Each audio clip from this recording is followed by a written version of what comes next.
আজি মইনবুৰী সত্ৰৰ লাষ্ট দিন পালনাম এই যিটো পবিত্ৰ উৎসৱ ইয়াত আহি পেলাই মই কিছু সময় হ'লেও প্ৰাৰ্থনা কৰিবলৈ পাই একেলগে প্ৰাৰ্থনা কৰিবলৈ পাই মই খুব ভাল লাগিছে। কথা সেইটোৱে যে আমি সেইটোৱে কামনা কৰিছোঁ যে গোটেই অসমত যিমান জাতি জনগোষ্ঠী আছে যাতে সকলোৱে শান্তিপূৰ্ণভাৱে বসবাস কৰিব পাৰে, থাকিব পাৰে, এনজয় কৰিব পাৰে। তাৰ কাৰণে মই আজি প্ৰাৰ্থনা কৰিছোঁ। সেইখিনি কথা।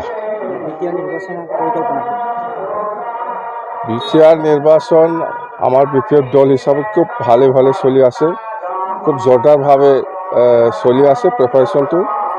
আৰু আজিতো আপোনালোকে নিশ্চয় শুনিছে খাম্পা UPPLত সোমাব বুলি। তো প্ৰমোদ বড়ো আৰু মই দুইজনে আলোচনা কৰিহে খাম্পা ডাঙৰীয়াক ডেপুটেশ্যনত আমি পাঠাই দিছোঁ UPPLত ডেপুটেশ্যনত। কথাটো হ'ল এনেকুৱা, আগত আমি চন্দনক পাঠাই দিছিলোঁ ডেপুটেশ্যনত। তাৰমানে এনেকুৱা প্ৰব্লেম UPPLৰ যিটো বিটিআৰ একৰ্ড এই একৰ্ডটো ৰূপায়ণ কৰাৰ ক্ষেত্ৰত UPPL দলত বুদ্ধি থকা এক্সপাৰ্ট মানুহ, জ্ঞানী মানুহৰ অভাৱ হৈছে জানে। সেইকাৰণে প্ৰমোদ বড়োৱে মোৰ লগত আলোচনা কৰি পেলাই আগত চন্দনক লৈ গৈছে, মই পাঠাই দিছোঁ ডেপুটেশ্যনত। আৰু লাগে বোলে।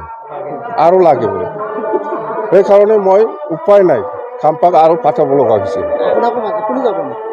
নাই মইতো বিপিএফ চাব লাগিব না। মই লিডাৰ হয়, কোন বেলেগক পাঠাই দিব পৰা ক্ষমতা মোৰ হাতত আছে, মইহে পাঠাই দিয়ে। অকলশৰীয়া নহয়, আমাৰ দলত মেলা বুদ্ধিজীৱী, জ্ঞানী, এক্সপাৰ্ট মানুহ আছে। UPPL দলত এইটো প্ৰব্লেম হৈ আছে। সেইকাৰণে বিটিআৰ চুক্তিটো ৰূপায়ণ কৰিব পৰা নাই। বিটিআৰ চুক্তিটো কেনেকৈ ৰূপায়ণ কৰিব লাগে ইহঁতে শিকাই আছে, এতিয়া শিকাব জানে। একদম বিৰাট ভাল বুজাবুজি আছে। আমি দুইজনে আলোচনা কৰিহে এই খাম্পাক আজি UPPLত পাঠাই দিছে। কথা সেইটোৱে, আপোনালোকে বুজি নাপায় এইবিলাক, আমিহে জানো।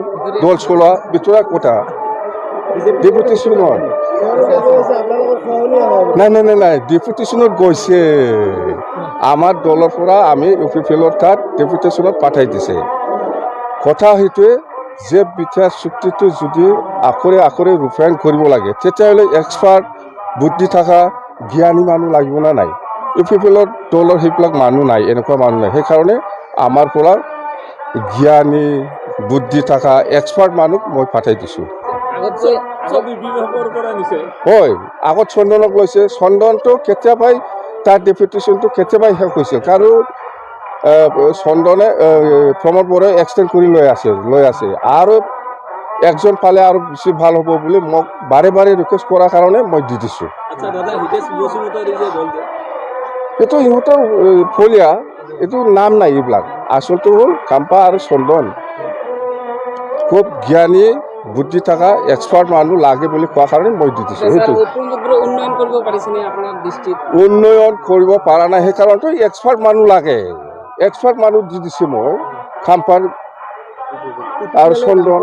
এতিয়া হ'ব, চিন্তা কৰিব নালাগে। এতিয়া এক্সপাৰ্ট মানুহ গ'ল, জ্ঞানী মানুহ গ'ল, বুদ্ধি থকা মানুহ গ'ল, এতিয়া উন্নয়ন হ'ব। আমাৰতো 25টা তলত নাপায়। আমি এইবিলাক আমাৰ এক্সপাৰ্ট মানুহ গ'ল, এইবিলাক ঠিক ঠাক হৈ যাব, চিন্তা কৰিব নালাগে। চব ঠিক ঠাক হৈ যাব। যিমান গণ্ডগোল আছিল এইবাৰ ভাল এক্সপাৰ্ট জ্ঞানী মানুহ গ'ল, বাছ। পৰামৰ্শ আমি কথা পাতি পেলাই পঠাই দিছে, পৰামৰ্শ একো নাই। খাম্পায়ে গৈছে, ডেপুটেশ্যনত গৈছে। এইবাৰ বিটিআৰ চুক্তিটো ভালকৈ ৰূপায়ণ হ'ব।